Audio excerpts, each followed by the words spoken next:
Week I've decided to show everybody our complete BRE process.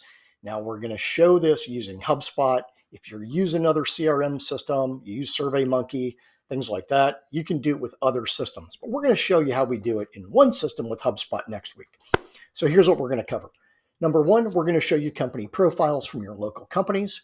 We're going to show you how to identify companies that you should be meeting for an annual BRE. We'll talk about a broad survey that goes out to everybody except the people that you're targeting. Seems weird, but because what's going to happen there is a small percentage of those people will bubble up and they'll indicate that you should be meeting with those people too. So now you add those 5 or 10 companies to your target account list.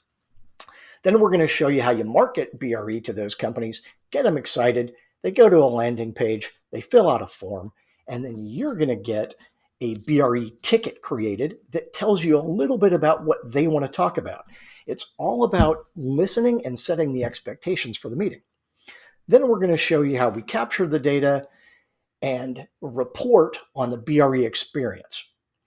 Lastly, we'll talk about the follow-up process and next steps. So we're just giving this away. It's going to be 25, 30 minutes with Q&A. If you want to see how BRE can be done in your community, I think you'll get some great ideas.